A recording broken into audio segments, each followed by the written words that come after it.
Jeffrey Lionel Dahmer, also known as the Milwaukee Cannibal or the Milwaukee Monster, was an American serial killer and sex offender who killed and dismembered 17 men and boys between 1978 and 1991. I know that pretty much that's all I know about this guy. I know they made the cool dude, what's his face? Quicksilver? The cool Quicksilver? But Aaron Taylor Johnson, he had potential, but they kind of butchered that. He does look like him. That's crazy. He kind of looks like a UFC fighter. Many of his later murders involved necrophilia, cannibalism, and the permanent preservation of body parts, typically all or part of the skeleton. That's a different breed, bro. How is it everyone we read, we seem to be getting worse? The Night Stalker was the worst so far, but this might be up there too for what we've read. Although he was diagnosed with borderline personality disorder and a psychotic disorder. Oh my god, he has it all. 2 gold noodles. Dahmer was found to be legally sane at his trial. He was convicted of 15 of the 16 homicides he had committed in Wisconsin and was sentenced to 15 terms of life imprisonment on February 17, 1992. Dahmer was later sentenced to a 16th term of life imprisonment for an additional homicide committed in Ohio in 1978. Does he ever stop? You can't take the dog out of these people, bro. You just can't. They're not gonna let it happen. On November 28, 1994, Dahmer was beaten to death by Christopher Scarver, a fellow inmate at the Columbia Correctional Institution in Portage, Wisconsin. Yo, his cellie put him down, supposedly like the Big E who had the island. Some sources report Dahmer was deprived of attention as an infant. Other sources, however, suggest that Dahmer was generally doted upon as an infant and toddler by both parents. Although his mother was known to be tense, greedy for both attention and pity, and argumentative with her husband and their neighbors. Now she's a handful, in other words. As Dahmer entered first grade, Lionel's studies kept him away from home much at the time.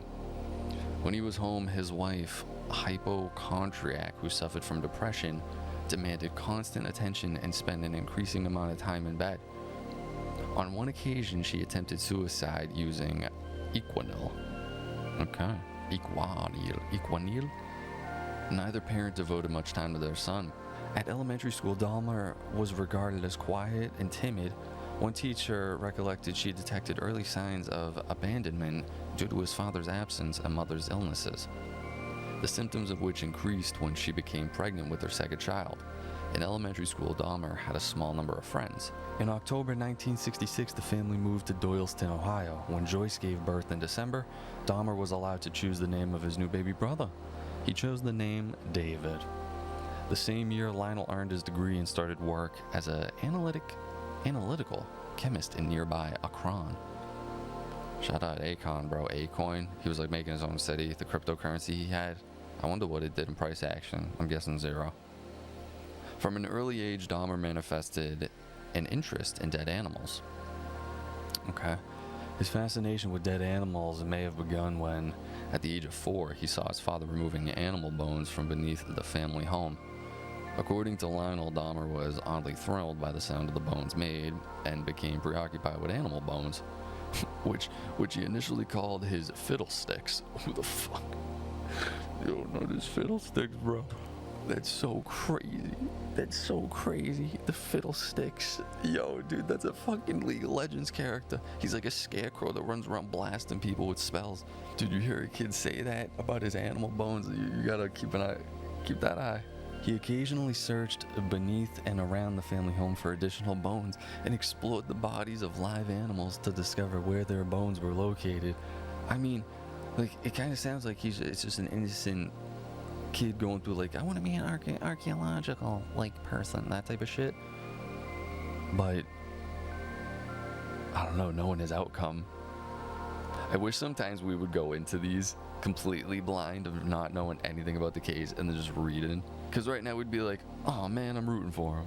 Because you think it's like Meet the Robinsons type shit, but way worse.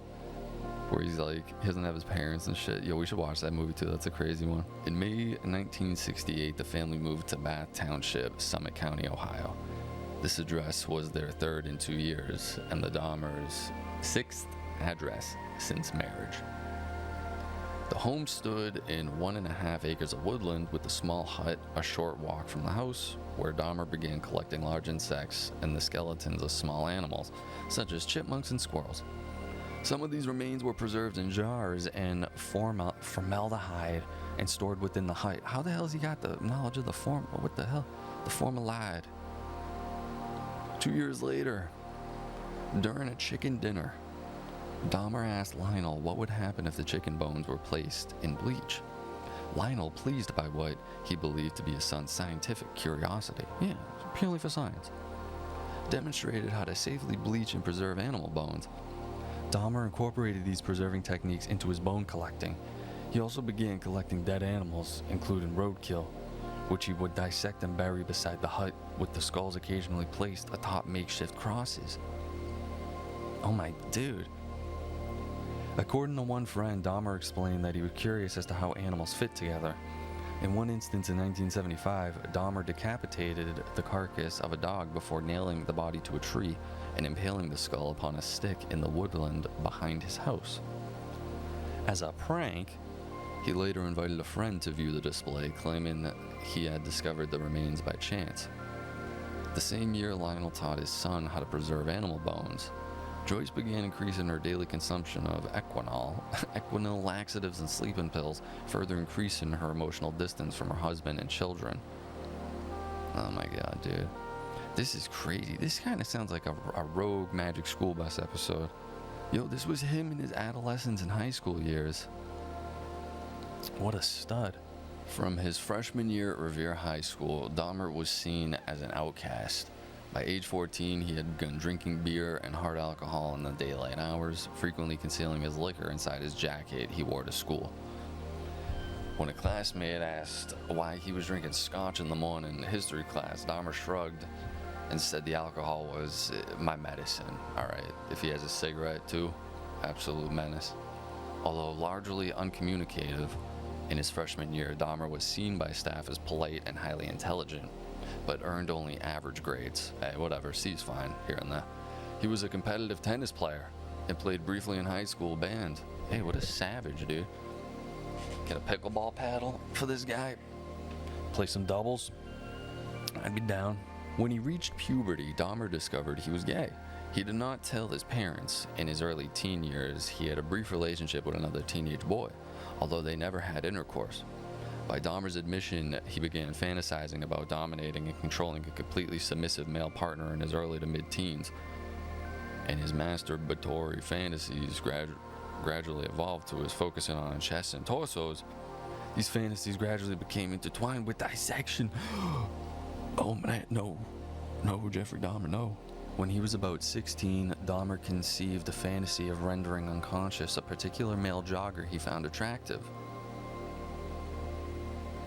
and then making sexual use of his body. On one occasion, Dahmer concealed himself in bushes with a baseball bat to lie in wait for this man.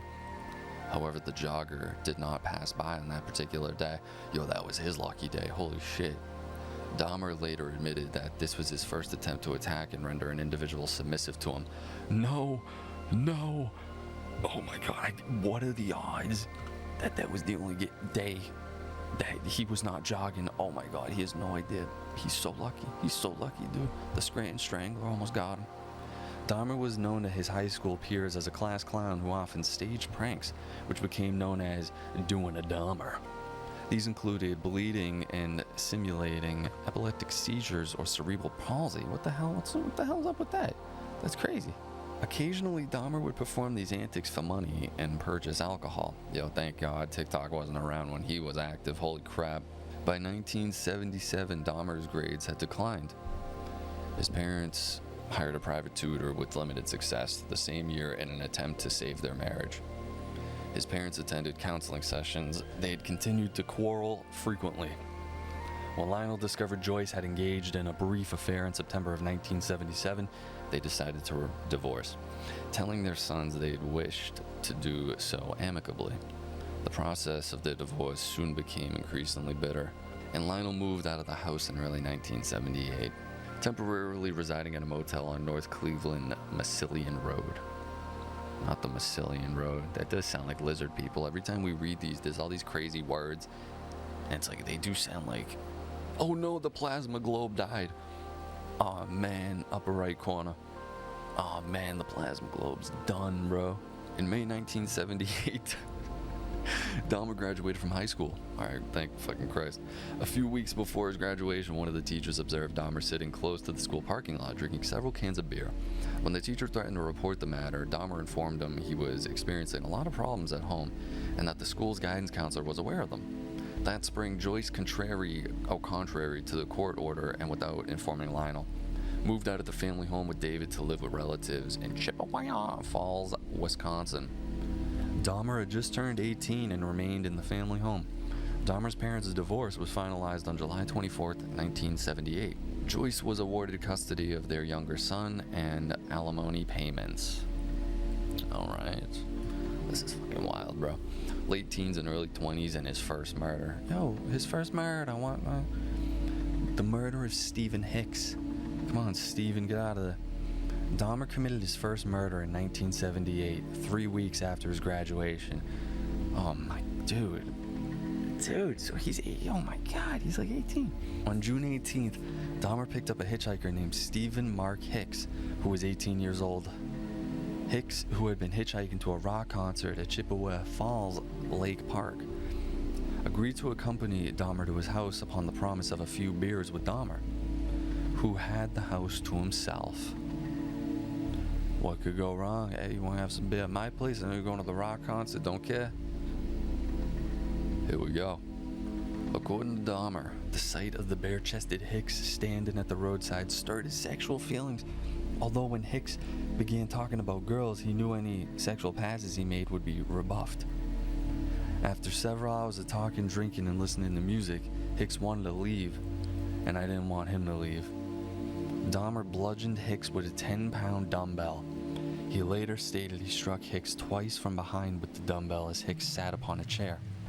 When Hicks fell unconscious, Dahmer strangled him to death with the bar of the dumbbell, then stripped the clothes from Hicks' body before exploring his chest with his hands, then doing the deed. As he stood above the corpse, hours later, Dahmer dragged the body to the basement. This is crazy. Yo, they made a Netflix doc on this guy. Yo, the following day, Dahmer dissected Hicks' body in the basement. Oh my god, the following day, he's like, yo, wait till the morning. He later buried the remains in a shallow grave in his backyard. Several weeks later, he unearthed the remains and pared the flesh from the bones. He dissolved the flesh in acid before flushing the solution down the toilet. He crushed the bones with a sledgehammer and scattered them in the woodland behind the family home. He threw Hicks's necklace and the knife used to dismember him from the West Bath Road Ridge into the Cuyahoga River. Toss the evidence in the river, G. That's all you can do. Dude, this is crazy. He waited a whole day to dissect him, and he's got the knowledge from previous experience as a kid with the animal bones. It's like a perfect soup. He's been building all these skills, all these weird skills. Yeah, I know how to dissolve bones and put them away, like Breaking Bad. Poor Steven. Yo, shout out Steven, bro. He has college and army service? What are we talking about? 6 weeks after the murder of Hicks, Dahmer's father and his fiancée returned to his home, where they discovered Dahmer living alone. That August, Dahmer enrolled at Ohio State University, hoping to major in business. Dahmer's sole term at OSU was completely unproductive, largely because of his persistent alcohol abuse. He received failing grades in Introduction to Anthropology, Classical Civilizations, and Administrative Science. The only course Dahmer was successful at was riflery, where he received a B- grade. His overall GPA was 0.45 out of 4. That's not too bad. On one occasion, Lionel paid a surprise visit to his son, only to find his dormitory room strewn with empty liquor bottles. I can't believe he's got the rifle skill and he even got a B- in that. This dude's just average at everything.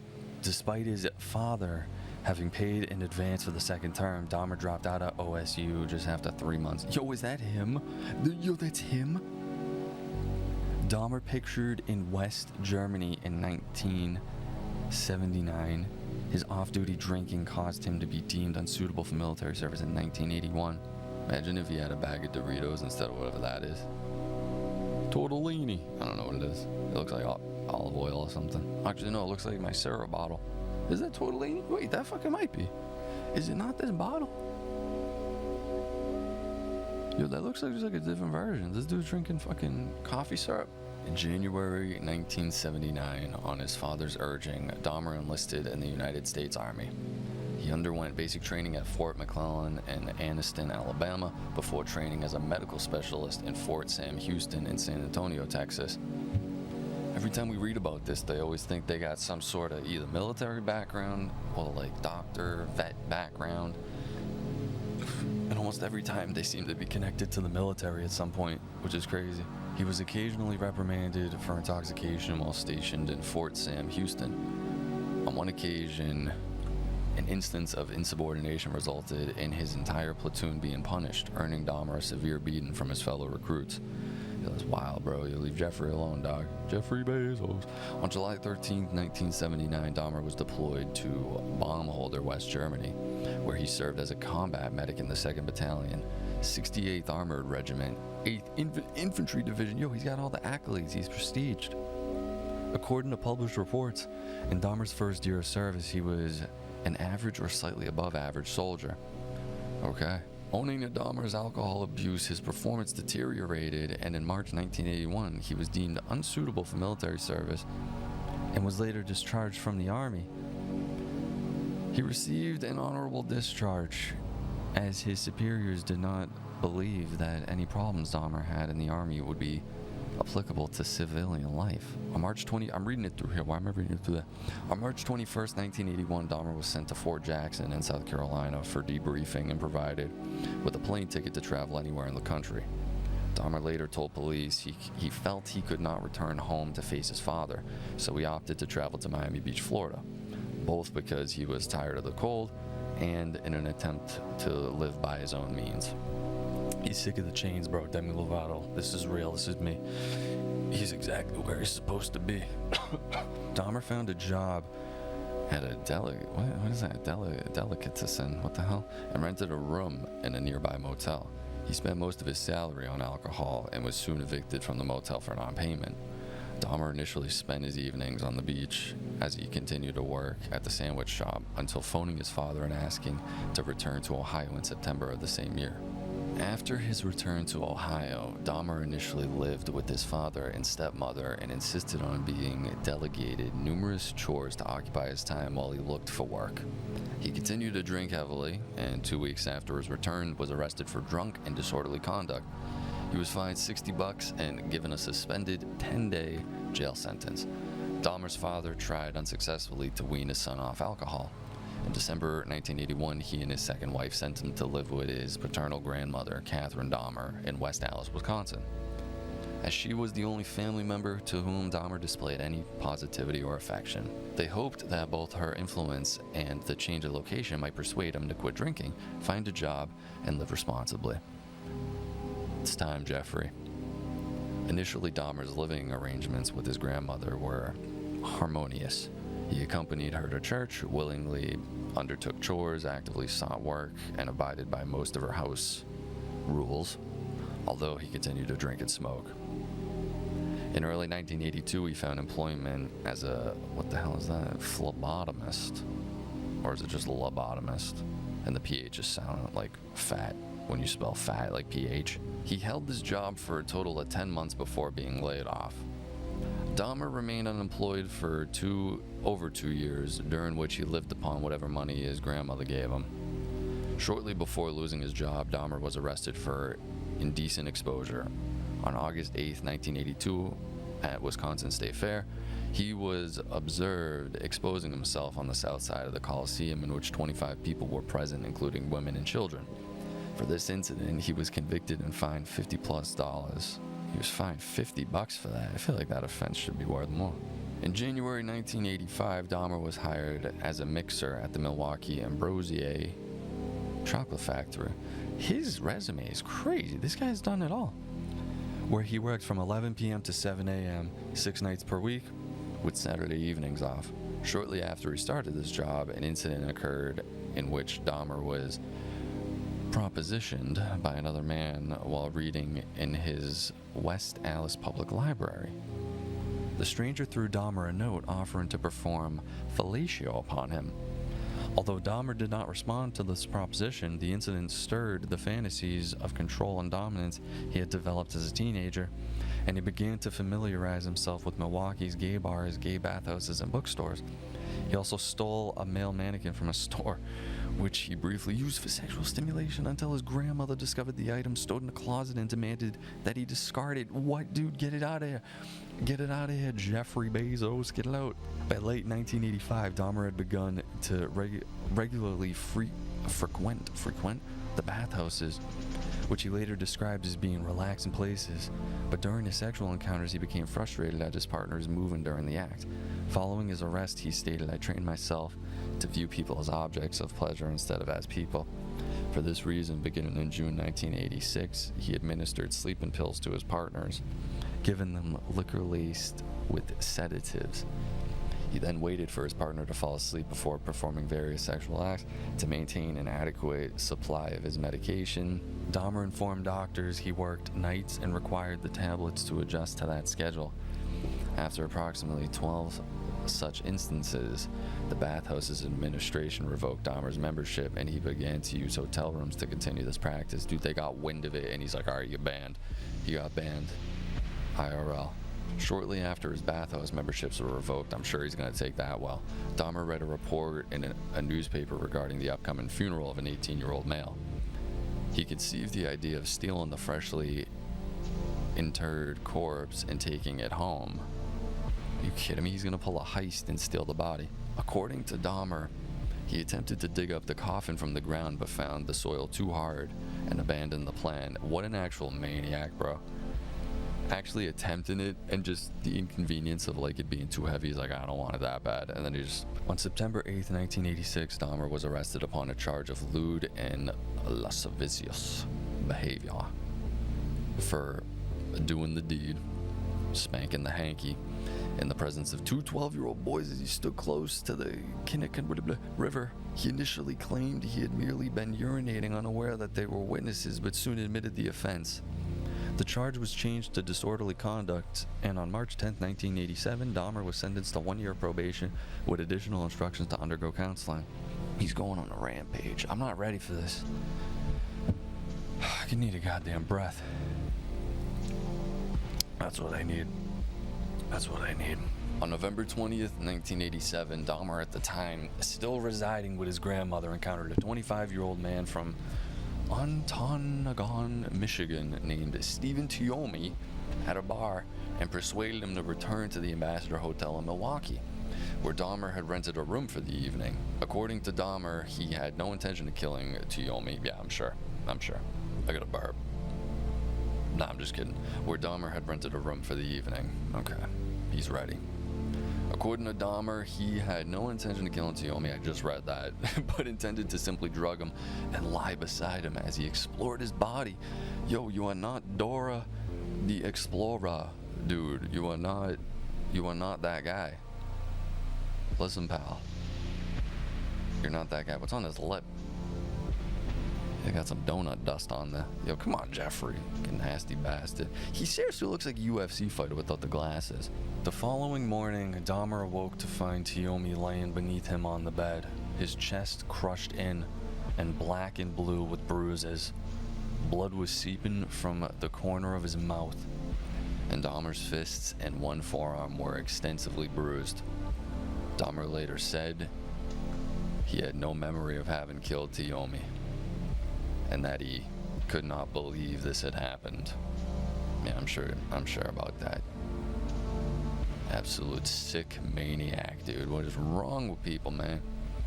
Dahmer purchased a large suitcase in which he transported Tuomi's body to his grandmother's residence. Don't start getting the grandma involved. Man, this is... 1 week later, he severed the head, arms, and legs, then filleted the bones from the body before cutting the flesh into pieces small enough to handle. Dahmer placed the flesh inside plastic garbage bags. He wrapped the bones inside a sheet and pounded them into splinters with a sledgehammer. The dismemberment process took Dahmer approximately 2 hours. He disposed of all of Tuomi's remains, all of them, excluding the head, in the trash. 2 weeks following Tuomi's killings, Dahmer retained Tuomi's head wrapped in a blanket. After 2 weeks, Dahmer boiled the head in a mixture of Soylax, an alkali-based industrial detergent, and bleach in an effort to retain the skull, which he then used as stimulus for masturbation. What? Eventually, the skull became too brittle by the bleaching process, so Dahmer pulverized and disposed of it. No wonder why he gets away with it. We now have our answer. When he's literally making them completely disappear, there's nothing to find. There's nothing to find. You're just dust in the wind.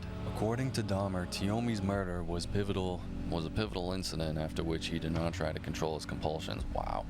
He began to actively seek victims, most of whom he encountered in or around gay bars, and would typically lure them to his grandmother's home.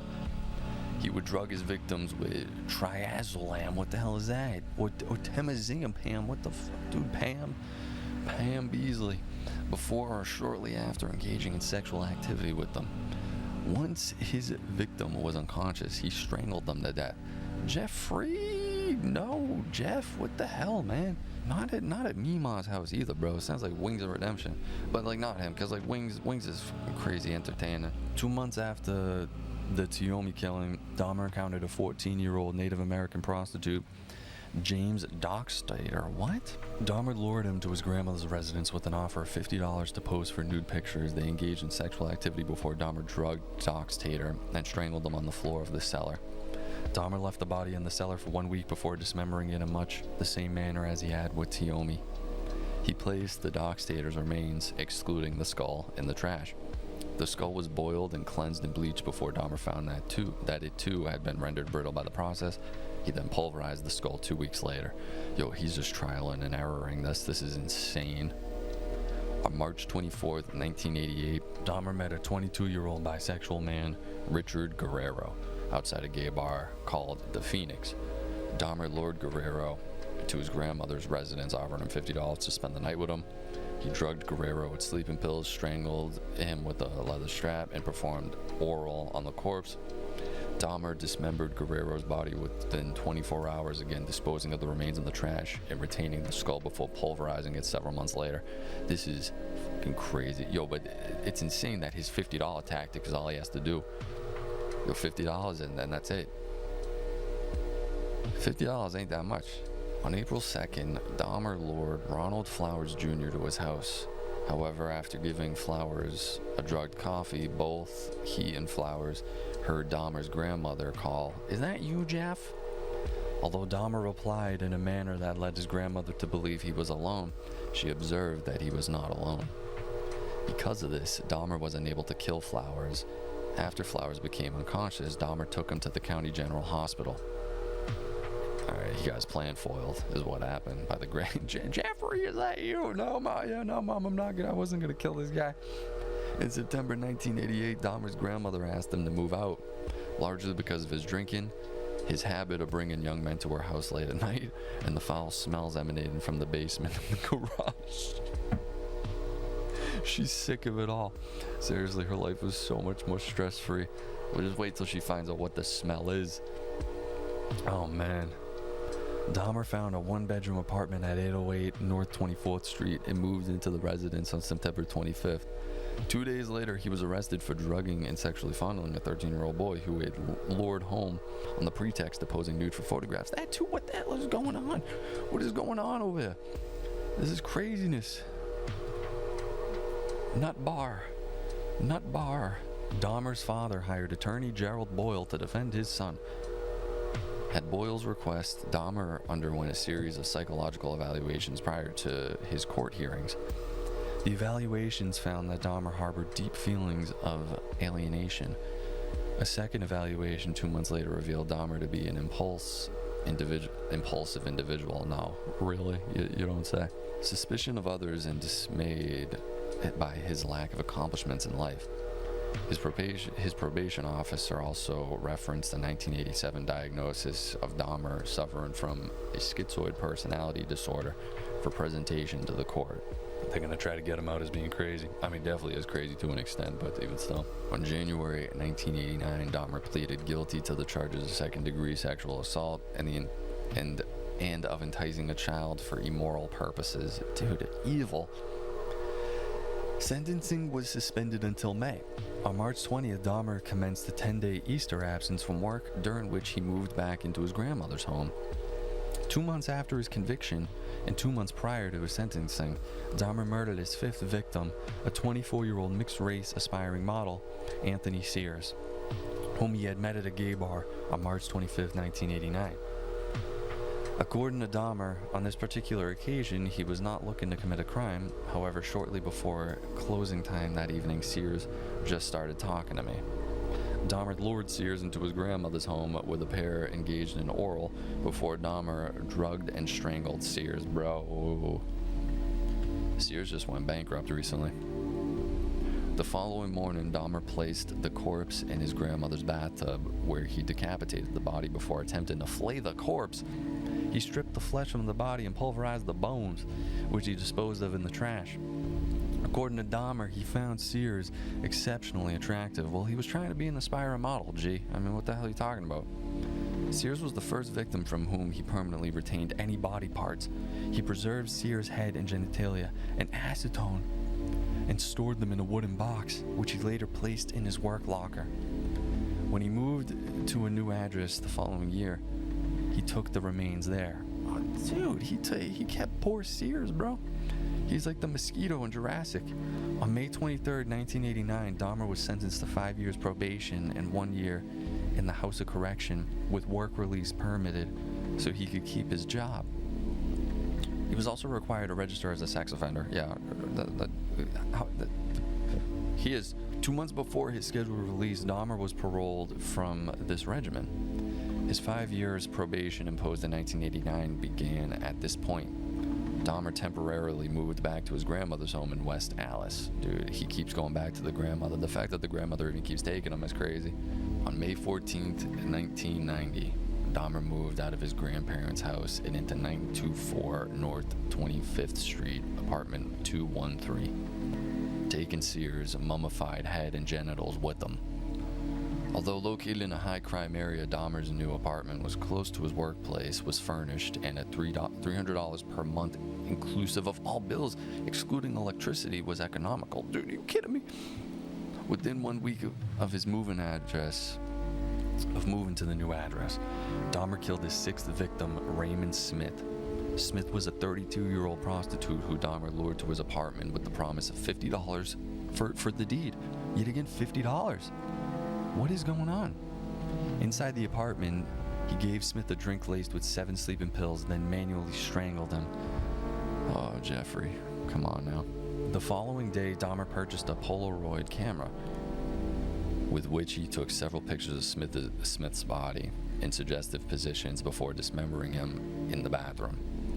He boiled the legs, arms, and pelvis in a steel kettle with Soylax, which allowed him to rinse the bones in his sink. Dahmer dissolved the remainder of Smith's skeleton, excluding the skull, in a container filled with acid. He later spray painted Smith's skull, which he placed alongside the skull of Sears upon a black towel inside a filing cabinet. He's collecting them like Pokemon. Approximately 1 week after the murder of Smith, on or about May 27th, Dahmer lured another young man to his apartment. On this occasion, Dahmer accidentally consumed the drink, laden with sedatives intended for his guest. When he awoke the following day, he discovered the man had stolen several items of clothing, $300 and a watch. Dahmer never reported the incident to the police, although on May 29, he divulged to his probation officer that he had been robbed. There's no way he's actually pissed about being robbed. Like, he's not even gonna sit there and ponder and be like, all right, maybe I deserve this a little bit. He's like, no, so offended. Dude, you're a fucking idiot, bro. I will say he's racking up these crimes like crazy now. Like, it's hitting escape velocity at this point. It seems like every other night now. In June of 1990, Dahmer lured a 27-year-old acquaintance, Edward Smith, to his apartment where he drugged and strangled him. On this occasion, rather than immediately acidifying the skeleton or repeating previous processes of bleaching, which had rendered previous victims' skulls brittle, Dahmer placed Smith's skeleton in the freezer for several months in the hope it would not retain moisture. Freezing the skeleton did not remove moisture, and the skeleton of his victim was acidified several months later. Dahmer accidentally destroyed the skull when he placed it in the oven to dry, a process that caused the skull to explode. Dahmer later informed the police he had felt rotten about Smith's murder, as he had been unable to retain any parts of his body. You idiot. He's like, oh, it's all for nothing. Absolute mental case. Yo, how far are we in this story? Less than 3 months after the murder of Edward Smith, Dahmer encountered a 22-year-old Chicago native named Ernest Miller outside of a bookstore on the corner of North 27th Street, in case any of you guys know what the hell that is. Miller agreed to accompany Dahmer to his apartment for $50, and this is insane, and further agreed to allow him to listen to his heart and stomach. That's a little weird. You'd be like, oh, red flag. When Dahmer attempted to perform oral upon Miller, he was informed that'll cost you extra, whereupon Dahmer gave Miller a drink laced with 2 sleeping pills. He's like, yeah, all right, there you go, shut your face, grandma. On this occasion, Dahmer had only 2 sleeping pills to give his victim. Therefore, he killed Miller by slashing his carotid artery with the same knife he used to dissect his victims' bodies. Miller bled to death within minutes. Dahmer then poised the nude body for various suggestive Polaroid photographs before placing it in the bathtub for dismemberment. Dahmer repeatedly kissed and talked to the severed head while he dismembered the remainder of the body. Dahmer wrapped Miller's heart, liver, biceps, and portions of flesh from the legs in plastic bags and placed them in the freezer for later consumption. He boiled the remaining flesh and organs into a jelly-like substance using soy lax, which enabled him to rinse the flesh off the skeleton, which he intended to retain. To preserve the skeleton, Dahmer placed the bones in a light bleach solution for 24 hours before allowing them to dry upon a cloth for 1 week. The severed head was initially placed in the refrigerator before being stripped of the flesh, then painted, and then coated with enamel. Oh my god, dude. 3 weeks after the murder of Miller on September 24, Dahmer encountered a 22-year-old father of 2 named David Thomas at the Grand Avenue Mall. He persuaded him to return to his apartment for a few drinks, with additional money on offer if he would pose for photographs. Dude, don't say $50. Whenever he offers someone $50, it's like Final Destination, you're marked for death. In his statement to police after his arrest, Dahmer said that after giving Thomas a drink laden with sedatives, he did not feel attracted to him, but was afraid to allow him to awaken, fearing that he would be angry over having been drugged. Therefore, he strangled him and dismembered the body, intentionally retaining no parts whatsoever. Yeah, because he just wanted them gone. He photographed the dismemberment process and retained these photographs, which later aided in Thomas's identification. Oh my god. He just whacked him just because he was like, done now. Following the murder of Thomas, Dahmer did not kill anyone for almost 5 months. Okay, he's trying to be good. Although on a minimum of 5 occasions between October of 1990 and February of 1991, he unsuccessfully attempted to lure men to his apartment. He regularly complained of feelings of both anxiety and depression to his probation officer throughout 1990, with frequent references to his sexuality, his solitary lifestyle, financial difficulties, and shortly before Thanksgiving, his apprehension regarding meeting and facing his father and younger brother. On several occasions, Dahmer also referred to harboring suicidal thoughts. All right, he's spiraling now. 5-month spree. He hasn't been getting lucky. It's gonna fuel that even more in his mind. 1991 murders. In February 1991, Dahmer observed a 17-year-old named Curtis Strotter standing at a bus stop near Marquette University. According to Dahmer, he lured Strotter into his apartment with an offer of money for posing for nude photos, with the added incentive of sexual intercourse. All right, this guy is insane. Dahmer drugged Strotter, cuffed his hands behind his back, then strangled him to death with a leather strap. Where'd he get the strap? He then dismembered Strotter, retaining his skull, hands, and genitals, and photographing each stage of the dismemberment process. He needs to be stopped. Less than 2 months later, on April 7, Dahmer encountered a 19-year-old named Errol Lindsay walking to get a key cut. What is that? To get a key cut? Oh, meaning literally like get a key cut? I thought the key cut was like a singular term. Dahmer lured Lindsay to his apartment where he drugged him, then drilled a hole in his skull through which he injected hydrochloric acid with a baster. Oh my, he might be the real life Terrifier, not the Night Stalker guy we were reading about. According to Dahmer, Lindsay awoke after this experiment, which Dahmer had conceived in the hope of inducing a permanent, unresistant, submissive state, saying, "I have a headache. What time is it?" In response to this, Dahmer again drugged Lindsay, then strangled him. He decapitated Lindsay and retained his skull. He then flayed Lindsay's body, placing the skin in a solution of cold water and salt for several weeks in the hope of permanently retaining it. Reluctantly, he disposed of Lindsay's skin when he noted it had become too frayed and too brittle. Oh my God. By 1991, fellow residents of the Oxford Apartments had repeatedly complained to the building's manager, Sophia Princewell, of the foul smells emanating from apartment 213. That dang nabbit apartment 213 always smells like Clorox in there. What's going on? In addition to the sounds of falling objects and the occasional sound of a chainsaw. Dude, it's his Dungeon of Hell apartment 213. Yo, I wonder who in real life has apartment 213, or if they since demoed the building that it was in. Because if you go in there, you would definitely feel something.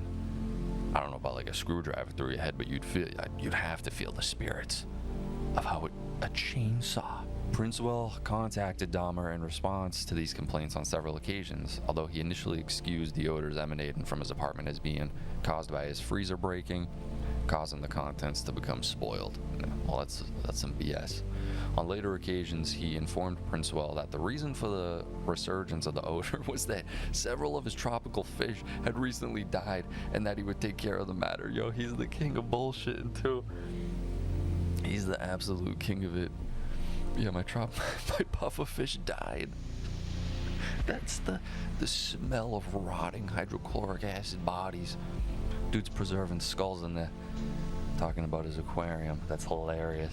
On May 24th, 1991, Dahmer encountered 31-year-old aspiring model Tony Hughes at a nightclub. He was lured to Dahmer's apartment with an offer of money to pose for photographs every time.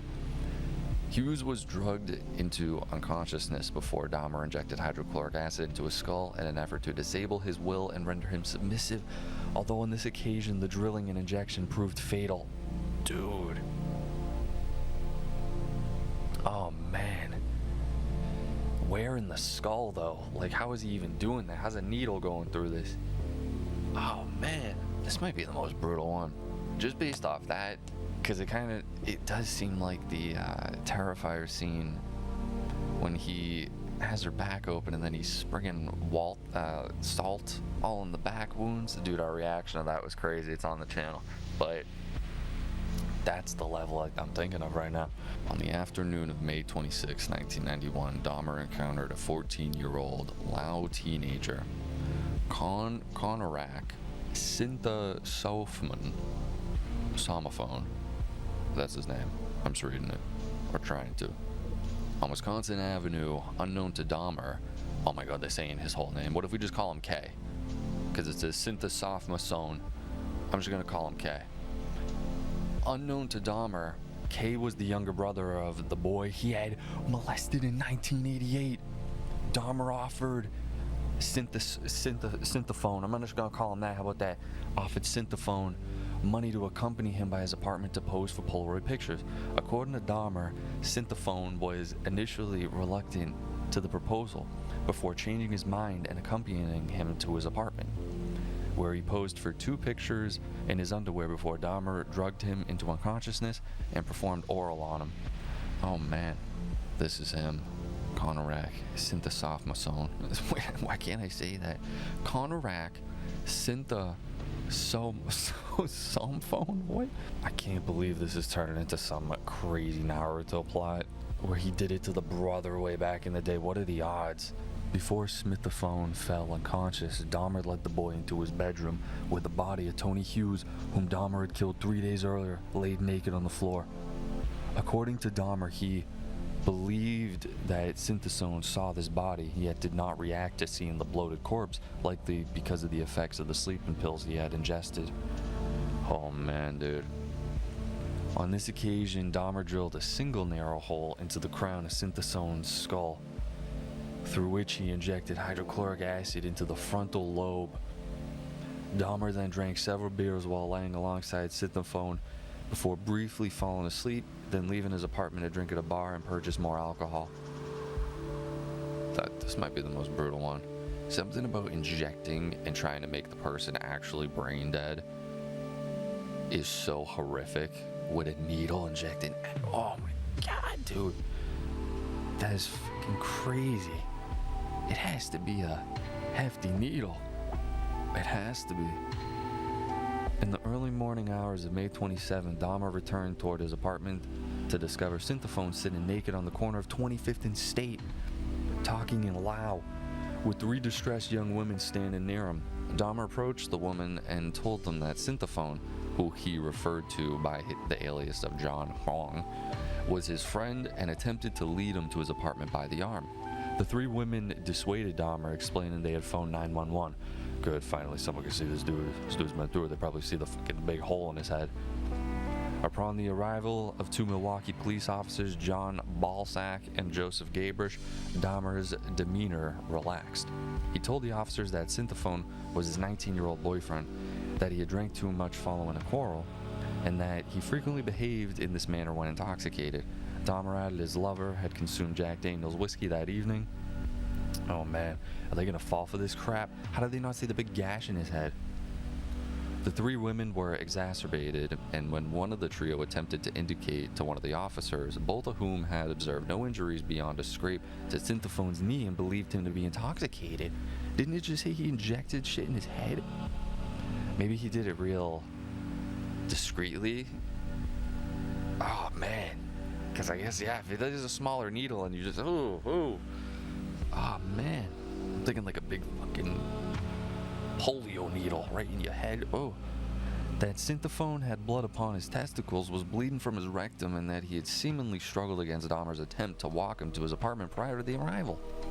The officer harshly informed to her, butt out, shut the hell up, and not to interfere. Shortly after the arrival of the Milwaukee police officers, 3 members of the Milwaukee Fire Department arrived at the scene. Here we go, the FD. These individuals also examined Synthesone for injuries and provided a yellow blanket for the police officers to cover Synthesone in. One of the 3 believed Synthesone, dude, the fact they had to keep saying this name over and over again. One of the 3 believed Synthesone needed treatment, but the police officers directed the fire department personnel to leave. Shortly thereafter, Officer Richard Porobicon, what the hell, dude? That sounds like a Porsche. The Porsche Porobicon arrived at the scene. He and Gabrish, followed by Balsack, escorted Dahmer and Synthesone to Dahmer's apartment, as Dahmer repeatedly commented on the general crime in the neighborhood and of his appreciation of the police. I appreciate you guys. Even though what's his legit body count up to now? It's gotta be wild. Dude, this is crazy. He's got the cops rolling. He's got the feds rolling up to his doorstep right now at the dungeon of crime. Inside his apartment, and in an effort to verify his claims that he and Synthesone were lovers, Dahmer showed the police officers the 2 semi-nude Polaroid pictures he had taken of Synthesone the previous evening. Though Balsack said he smelled nothing unusual, Gabrish later stated he noted a strange scent reminiscent of excrement inside the apartment. He's getting down to the poo-poo order. This odor emanated from the decomposing body of Hughes. Dahmer stated that to investigate this odor, one officer simply peeked his head around the bedroom, but really didn't take a good look. The officers then left with a departing remark that Dahmer take good care of Synthesone. This incident was listed by an officer as a domestic dispute. Dude, that's crazy. I wonder what that officer's gonna think. Because surely they're gonna, once he gets caught, because we know he's in the courtroom. Upon the departure of the 3 officers from his apartment, Dahmer again injected hydrochloric acid into Synthesone's brain. The second injection proved fatal. I wonder why.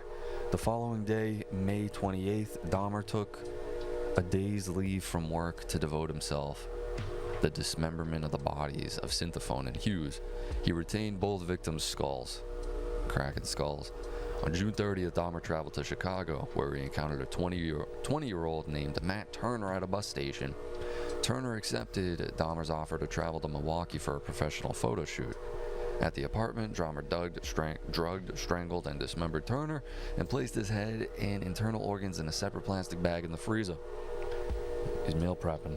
Turner was not reported missing. 5 days later, on July 5th, Dahmer lured 23-year-old Jeremiah Weinberger from a Chicago bar to his apartment on the promise of spending the weekend with him.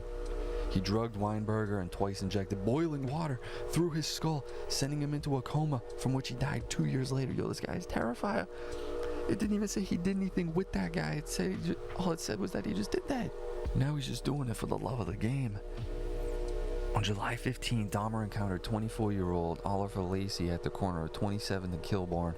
Lacey agreed to Dahmer's ruse of posing nude for photographs and accompanied him to his apartment, where the pair engaged in tentative sexual activity before Dahmer drugged Lacey.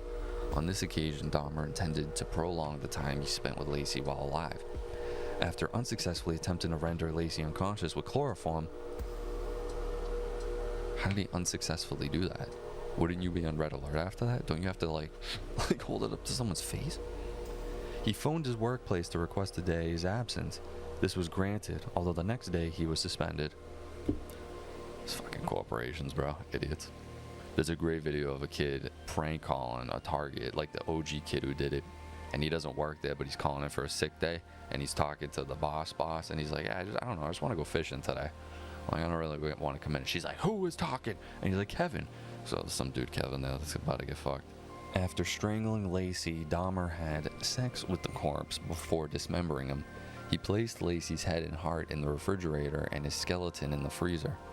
4 days later, on July 19th, Dahmer received word that he was dismissed. Upon receipt of this news, Dahmer lured 25-year-old Joseph Bradhoff to his apartment. Bradhoff was strangled and left lying on Dahmer's bed, covered with a sheet for 2 days. On July 21st, Dahmer removed the sheet to find the head covered in maggots. He decapitated the body, cleaned the head, and placed it in the refrigerator. He later acidified Bradhoff's torso, along with those of 2 other victims killed with Oh my god, dude, this is crazy. This is so crazy. I want to know, how at this point, because they're not going into full detail, how is he disposing of these bodies? Is it like this every time, or is he doing the shit where he's grinding them up in the dust and throwing them away? How the hell are they still not caught this guy? I mean, it's fucking wild. You can't fully blame Balsack and the other 2 cops who dropped Smetaphone off at his place, because like, if it's just that like a dirty kind of like motel or whatever, and it's kind of like it's not in a great neighborhood, and you walk in, it smells, I don't know, you probably would just think it's like, I don't know, someone shit in the corner and you left it there. But just out of like curiosity, I think if I got like 2 of my boys with me and we're in a safer situation, I'd walk in, I just take a peek around.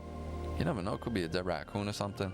On July 22nd, 1991, Dahmer approached 3 men with an offer of $100 to accompany him to his apartment to pose for nude photographs, drink beer, and simply keep him company. One of the trio, 32-year-old Tracy Edwards, agreed to accompany him to his apartment. Upon entering Dahmer's apartment, Edwards noted a foul odor and several boxes of hydrochloric acid on the floor, which Dahmer claimed to use for cleaning bricks. Okay, yep.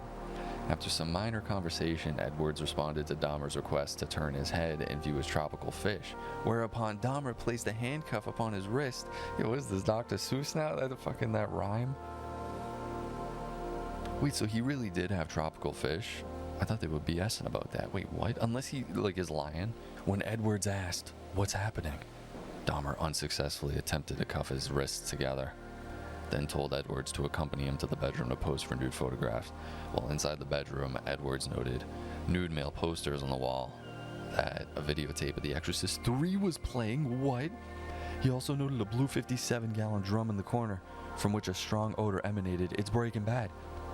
I'm gonna have to watch this show. This is crazy. Dahmer then brandished a knife and informed Edwards that he intended to take nude pictures of him. In an attempt to appease Dahmer, Edwards unbuttoned his shirt, saying he would allow him to do so if he would remove the handcuffs and put the knife away. In response to this promise, Dahmer simply turned his attention towards the TV. Edwards observed Dahmer rocking back and forth and chanting before turning his attention back to him. He placed his head on Edwards' chest, listened to his heartbeat, and then with the knife pressed against his intended victim. Informed Edwards he intended to eat his heart. Whoa, what the fuck, dude? He's getting worse over time. He's obviously not going to get better. It hits a point where it's just, we're lost, man. It really is for people like that. In continuous attempts to prevent Dahmer from attacking him, Edwards repeated that he was Dahmer's friend and that he was not going to run away. Edwards had decided he was going to either jump from the window or run through the unlocked front door upon the next available opportunity. Oh no, dude. When Edwards next stated that he needed to use the bathroom, he asked if they could sit with the beer in the living room, where there was air conditioning.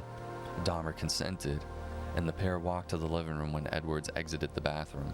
Inside the living room, Edwards waited until he observed Dahmer have a momentary lapse of concentration before requesting to use the bathroom again. When Edwards rose from the couch, he noted Dahmer was not holding the handcuffs, whereupon Edwards punched him in the face, knocking Dahmer off balance, and ran out the front door. He got away. At 11:30 p.m. on July 22nd, Edwards flagged down two Milwaukee police officers, Robert Roth and Rolf Mueller. At the corner of North 25th Street, the officers noted Edwards had a handcuff attached to his wrist, whereupon he explained to the officers that a freak had placed the handcuffs on him and asked him if the police could remove them. When the officer's handcuff key failed to fit the brand of handcuffs, Edwards agreed to accompany the officers to the apartment where Edwards stated that he had spent the previous 5 hours before escaping. If he gets away right now and then bangs off a couple of more murders, I'm going to be in disbelief if he doesn't get caught right now. When the officers and Edwards arrived at apartment 213, Dahmer invited the trio inside and acknowledged he had placed the handcuff upon Edward. Okay. I thought he either wasn't going to be there, but now I'm getting nervous. He's going to close the door and he's going to be like, now you ain't leaving, and then go to town. And if that's the case, holy shit. At this point, Edwards divulged to the officers that Dahmer had also brandished a large knife upon him and that this had happened in the bedroom. Dahmer made no comment to this revelation, indicating to one of the officers, Mueller, that the key to the handcuffs was in his bedside dresser. As Mueller entered the bedroom, Dahmer attempted to pass Mueller to retrieve the key himself, whereupon the second officer present, Routh, informed him to back off. Back off, you sicko. In the bedroom, Mueller noted there was a large knife beneath the bed. He saw an open drawer that, upon closer inspection, contained scores of Polaroid pictures, many of which were of human bodies in various stages of dismemberment. Dude, come on. Like, he's not even hiding them for this type of shit. Idiot. Mueller noted the decor indicated they had been taken in the same apartment in which they were standing. Yeah, you're in the Thunderdome now, guys. Mueller walked into the living room to show them to his partner, uttering the words, "These are for real. These are legit, bro. They're about to do it for Johnny, man." When Dahmer saw that Mueller was holding several of his Polaroids, he fought with the officers in an effort to resist arrest. "Get the fuck off me." The officers quickly overpowered him, cuffed his hands behind his back, and called a second squad car for backup. This guy's an animal. We need backup now. At this point, Mueller opened the refrigerator to reveal the freshly severed head of a black male on the bottom shelf. As Dahmer lay pinned on the floor beneath Routh, he turned his head towards the officers and muttered the words, "For what I did, I should be dead." He probably should be. But I think I don't know how his story ends. I know he gets caught, obviously. We got him pinned.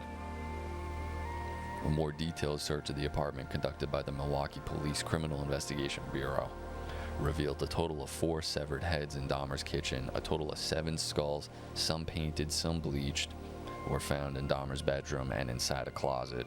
Investigators discovered collected blood drippings upon a tray at the bottom of Dahmer's refrigerator, plus 2 human hearts. Oh my god, man, what was he doing with them? And a portion of arm muscle, each wrapped inside plastic bags upon the shelves. In Dahmer's freezer, investigators discovered an entire torso, plus a bag of human organs and flesh stuck to the ice at the bottom. What? Dude! Private contractors from the fire department hazardous material unit removed the 57-gallon drum from Dahmer's apartment. Wow.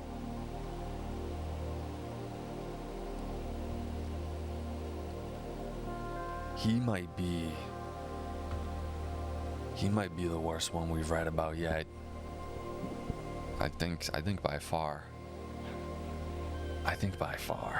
Honestly. Like, what other serial killers out there that comes even close to this? This is real life Terrifier. The level of brutality mixed with Breaking Bad, bro. Beginning in the early hours of July 23rd, 1991, Dahmer was questioned by Detective Patrick Kennedy as to the murders he had committed and the evidence found at his apartment. Over the following 2 weeks, Kennedy and later Detective Dennis Murphy conducted numerous interviews with Dahmer, which, when combined, totaled over 60 hours, with the detectives ultimately compiling a 178-page confession. Holy crap. Dahmer waived his right to have a lawyer present throughout his interrogations, adding he wished to confess all as he had created this horror, and it only makes sense I do everything to put an end to it. He wants to be the hero to his story.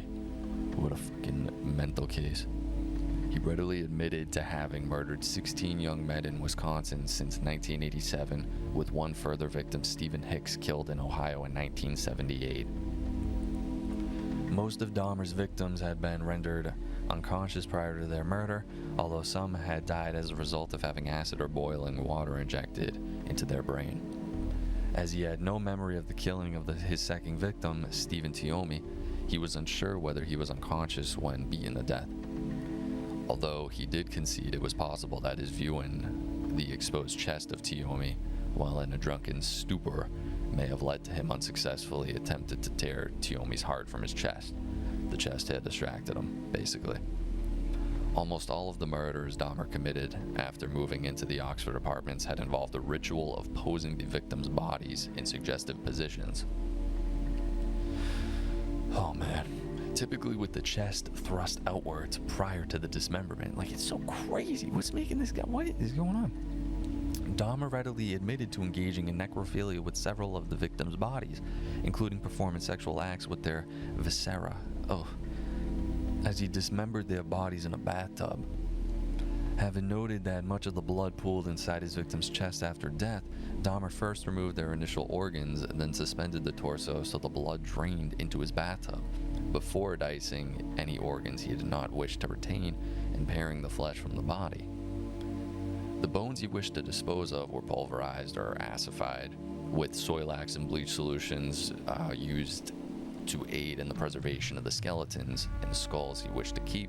Dahmer confessed to having consumed the hearts, liver, biceps, and portions of thighs. What do you mean consumed? What do you mean consumed? So that's what he was doing with them? He was eating them? But then how? He must not be eating them a lot. He might be eating a Squidward bite every now and again, because there were 2 full hearts in there, and it didn't mention him taking the hearts of everybody, did it? So the victims he ate pieces of were Raymond Smith, Ernest Miller, and Oliver Lacey, and to have retained the flesh and organs of their victims for intended consumption. So he's being like a deli, specifically a little chunk of that, little ham hock there, bang. Typically, Dahmer would tenderize the body parts he intended to consume prior to preparing meals flavored with various condiments. Dude, it's like the other one too, with Sebastian Stan. He's dicing up the girls and eating them and selling them to people. That movie was okay. It was crazy though. His house was amazing in it. That like retro modern, whatever it is. Referencing his reasons for consuming his victims, Dahmer stated he had initially consumed portions of his victims due to curiosity, before adding, "I suppose in an odd way, it made me feel they were even more a permanent part of me." Oh my god. Oh my god, he's losing it, man. Describing the increase in his rate of killing in the 2 months prior to his arrest, Dahmer stated he had been completely swept along with his compulsion to kill, adding, It was an incident and never-ending desire to be with someone at whatever cost. Someone good-looking, someone really nice-looking. It just filled my thoughts all day long." What? If you can't have him, he can. That's what he's saying. When asked as to why he had preserved a total of 7 skulls and the entire skeletons of 2 victims, Dahmer stated he had been in the process of constructing a private altar of victims' skulls, which he had intended to display on the black table located in his living room, and upon which he had photographed the bodies of many of his victims. Dude, he has a diagram on it. He has a fucking diagram on it. He has a diagram. If you can't see, look right there. We got the, right there. Oh, what happened, you bastard? So right there, we got the black table in the middle. We got some skull. Dude, this is crazy. Window. He's labeling. Oh my god. Dude, he drew this up. Bro, he sucks, bro. He can't even draw. Look at his draw. Look at his lines. His lines are fucking not how they're supposed to be. The display of skulls was to be adorned at each side with the complete skeletons of Miller and Lacey. The 4 severed heads found in the kitchen were to have all flesh removed and used in this altar. Oh my god, he's literally... This is crazy. As was the skull of the least one future victim. Alright, so he had someone planned. He's like, alright, I'm gonna get someone else, and then they're taking that spot. That's crazy. I didn't turn the pumpkin on? Incense sticks were to be placed at each end of the black table, above which Dahmer intended to place a large blue lamp with extending blue globe lights. The entire construction was to be placed before a window covered with a black opaque shower curtain, in front of which Dahmer intended to sit in a black leather chair. This is so crazy. This is so crazy. I'm like laughing at how insane it is. If we watch this show, and this show, because I've heard good things about the show with the guy who played Quicksilver. If you guys really want it, let me know. Like the video, do all that shit. Let me know, because if people want it, I will watch it. Because otherwise, I'll watch it on my own. If I even can, maybe I'll watch one of these scenes. And just fucking, I don't know, my eyes. When asked in November of 1991. Interview to whom the altar was dedicated, Dahmer replied, "Myself, it was a place where I could feel at home." Okay, Jeffrey. He further described his intended altar as a place for meditation. So he believed he could draw senses of power from the altar, saying, if my arrest had happened 6 months later, that's what they would have found. That was my next question, honestly. Well, I think I asked it. I was like, I wonder how long this construction project is going to take. How's it going to take 6 months? It's a black table. You buy some lights, Home Depot. The indictment. On July 25th, 1991, Dahmer was charged with 4 counts of first-degree murder. By August 22nd, he had been charged with a further 11 murders committed in Wisconsin. On September 14th, investigators in Ohio, having uncovered hundreds of bone fragments in woodland behind the address in which Dahmer had confessed to killing his first victim, formally identified 2 molars and a vertebrae with x-ray records of Hicks. 3 days later, Dahmer was charged by authorities in Ohio with Hicks's murder. They got him. The molars. That's what did it in. Dahmer was not charged with the attempted murders of Edward. Really? Nor with the murder of Tiomi. He was not charged with Tiomi's murder because the district attorney only brought charges where murder could be proven beyond a reasonable doubt, and Dahmer had no memory of actually committing this particular murder, for which no physical evidence of the crime existed. So maybe? I mean, like, maybe at this point, like, why would he lie about that specific case? If he was lying about it. At a scheduled preliminary hearing on January 13th, 1992, Dahmer pleaded guilty but insane to 15 counts of murder. 15 bodies. In such a horrific way. The Night Stalker was bad too. I think the Night Stalker capped out at like 13 murders. This guy did 15. Holy crap. Yo, what I'm wondering if we check out the trial ourselves, if we react to at least the best moments of the trial, that'd be crazy. I'll wrap this up here. Guys, if you've been enjoying any of the true crime content, you can find them all in the playlist down below. Got a couple of exclusive episodes of true crime stuff and like cryptids on Patreon. So definitely support over there, because the copyright has been brutal on the movie reaction videos. So I'm going to try to lower the frequency a little bit of those, and then just go back to like kind of what YouTube's all about. Just post whatever you want. Like, you get caught up in all that crap, I don't know, we'll try different stuff on here for a bit. So that'll be it. Hit that like, subscribe, drop a comment. See you in the next one.